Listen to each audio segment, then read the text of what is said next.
Sandalwood star Darshan ಜೊತೆಗಿರುವ ಫೋಟೋವನ್ನು ಪವಿತ್ರ ಗೌಡ ಹಂಚಿಕೊಂಡಿದ್ದಾರೆ. ತನ್ನ ಇನ್ಸ್ಟಾಗ್ರಾಮ್ ಖಾತೆಯಲ್ಲಿ ಫೋಟೋ ಹಂಚಿಕೊಂಡ ನಟಿ ತಮ್ಮಿಬ್ಬರ ರಿಲೇಶನ್ಶಿಪ್ಗೆ 10 ವರ್ಷ ಎಂದು ಬರೆದುಕೊಂಡಿದ್ದಾರೆ. ಆದರೆ ಈ ಫೋಟೋಸ್ಗಳನ್ನು ನೋಡಿ ದರ್ಶನ್ ಪತ್ನಿ ವಿಜಯಲಕ್ಷ್ಮಿ ಅವರು ಆಕ್ರೋಶ ಮತ್ತು ಅಸಮಾಧಾನವನ್ನು ಹೊರಹಾಕಿದ್ದಾರೆ. ಏನಿದು ವಿಷಯ ಅಂತ ನೋಡೋಣ. ಅದಕ್ಕೂ ಮುನ್ನ ನೀವಿನ್ನು ನಮ್ಮ ಚಾನೆಲ್ನ ಸಬ್ಸ್ಕ್ರೈಬ್ ಮಾಡಿಲ್ಲ ಅಂದರೆ ಸಬ್ಸ್ಕ್ರೈಬ್ ಮಾಡ್ಕೊಳ್ಳಿ. ಹಾಗೆಯೇ ಈ ವಿಡಿಯೋಗೆ ಒಂದು ಲೈಕ್ ಕೊಟ್ಟು ನಮ್ಮನ್ನು ಪ್ರೋತ್ಸಾಹಿಸಿ. ಹೌದು, ಡಿ ಬಾಸ್ ದರ್ಶನ್ ಪತ್ನಿ ಇನ್ಸ್ಟಾಗ್ರಾಂನಲ್ಲಿ ತನ್ನ ಪತಿ ಜೊತೆಗಿರುವ ಫೋಟೋ ಹಂಚಿಕೊಂಡ ಪವಿತ್ರ ಗೌಡ ಅವರ ವಿರುದ್ಧ ಬರೆದು ಹಾಕಿದ್ದಾರೆ.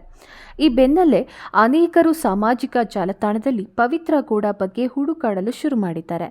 ಆಕೆ ಯಾರು, ದರ್ಶನ್ಗೂ ಪವಿತ್ರ ಗೌಡಗೂ ಏನು ಸಂಬಂಧ ಎಂದು ಸರ್ಚ್ ಮಾಡ್ತಾ ಇದ್ದಾರೆ. ಪವಿತ್ರ ಗೌಡ ನಟಿ ಹಾಗೂ ರೂಪದರ್ಶಿಯಾಗಿದ್ದು ಸಿನಿಮಾ ಮತ್ತು ಕಿರುತೆರೆಯಲ್ಲೂ ಮಿಂಚಿದ್ದಾರೆ. ಈ ಮೊದಲೇ ಪವಿತ್ರ ಅವರಿಗೆ ಸಂಜಯ್ ಸಿಂಗ್ ಎಂಬುವರ ಜೊತೆ ವಿವಾಹವಾಗಿದ್ದು ಮಗಳು ಸಹ ಇದ್ದಾರೆ.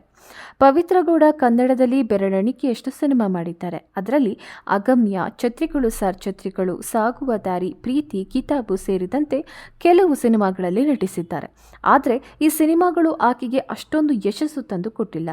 ಡಿ ಬಾಸ್ ಹೆಸರ ಜೊತೆ ಪವಿತ್ರ ಗೌಡ ಹೆಸರು ಈ ಹಿಂದೆಯೂ ಅನೇಕ ಬಾರಿ ಕೇಳಿಬಂದಿದೆ. ದರ್ಶನ್ ಅವರ ಕೌಟುಂಬಿಕ ಕಲಹದ ವೇಳೆ ಈ ಸಂಗತಿ ಮುನ್ನೆಲೆಗೆ ಬಂದಿತ್ತು. ಅಷ್ಟು ಮಾತ್ರವಲ್ಲದೆ ದರ್ಶನ್ ಜೊತೆಗಿರುವ ಫೋಟೋಸ್ಗಳನ್ನು ಪವಿತ್ರ ಗೌಡ ಹಂಚಿಕೊಂಡಿದ್ದಾರೆ. ದರ್ಶನ್ ಅವರ ಸಿನಿಮಾಗಳ ಬಗ್ಗೆಯೂ ಪವಿತ್ರ ಗೌಡ ನಿರಂತರವಾಗಿ ಪ್ರಚಾರ ಮಾಡುತ್ತಾ ಬಂದಿದ್ದಾರೆ. ಕಾಟೇರ ಚಿತ್ರದ ಸ್ಪೆಷಲ್ ಶೋನಲ್ಲಿ ಭಾಗಿಯಾಗಿದ್ರು.